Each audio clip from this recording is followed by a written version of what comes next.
औरतों की छाती में गांठ बनना, रसोली बनना, सिस्ट बनना, ये एक आम सी बात है। इनमें से कुछ तो खतरनाक होती है गांठ और रसोली, और कुछ इनमें से खतरनाक नहीं होती, नॉर्मल होती है, बेज़रर होती है, कोई नुकसान नहीं होता। मैं आज आपको बतलाऊंगा कि कितने तरह की गांठ और रसोली होती है औरतों की छाती में और उसका इलाज क्या है। 5 तरह की रसोली होती है और गांठ होती है। सबसे पहली जो रसोली और गांठ होती है उसको कहते हैं फाइब्रोसिस्टिक गुठलियाँ। ये कभी नरम होती है, कभी सख्त होती है।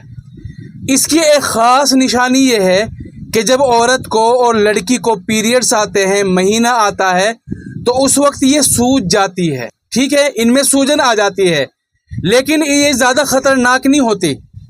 ज़्यादा ख़तरनाक और ख़तरे वाली ज़्यादा बात नहीं होती कि भाई बड़ी बीमारी बन जाएगी। दूसरी जो होती है वो होती है सिस्ट। ये होती है पानी की थैलियाँ। ये बिल्कुल नरम होती है, खाल की तरह बिल्कुल नरम होती है। अक्सर ये वाली सिस्ट जो है 35 साल के बाद औरतों में होती है। पहले भी हो जाती है, लेकिन अक्सर 35 साल के बाद होती है। तीसरी जो गांठ होती है फाइब्रो एडिनोमा। ये भी एक रसोली और गांठ होती है औरत की छाती में, और ये आम तौर से सख्त होती है, दबाने से तकलीफ भी होती है, लेकिन ये भी कोई ज़्यादा नुकसान वाली नहीं होती। तकलीफ तो होती है इसमें, लेकिन ज़्यादा बड़ी बीमारी की और ज़्यादा परेशानी वाली बात इसमें नहीं होती। चौथी जो गांठ होती है वो होती है इन्फेक्शन वाली गांठ।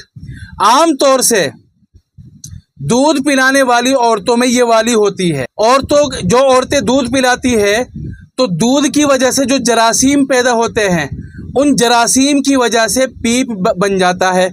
अब वो पीप एक जगह इकट्ठा हो जाता है, वही गांठ और रसोली कहलाता है। ये बहुत ज़्यादा तकलीफ़ देती है, इससे बड़ी परेशानी होती है, तकलीफ़ होती है, दर्द होता है, हिलने पर भी बड़ी परेशानी होती है, और औरत को जो है रोज़मर्रा के काम बड़ी परेशानी हो जाती है उसमें। एक आखिरी वाली जो 5वीं रसोली और गांठ होती है वो है कैंसर की।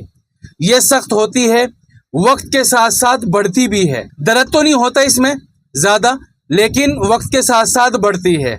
ये 5 तरह की सिस्ट गांठ हो गई और रसोली हो गई औरतों की छाती में। अब रही इलाज की बात, तो देखो मैंने बतला दिया कि सिस्ट और गांठ ये अलग अलग तरह की होती है, 5 तरह की होती है।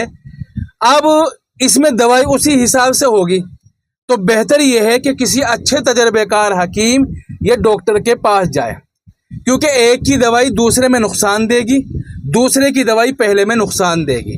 तो पहले तो ये पता करना होगा कि कौन से वाली है सिस्ट और रसोली, पहले नंबर की है, दूसरे नंबर की है, तीसरे नंबर की है।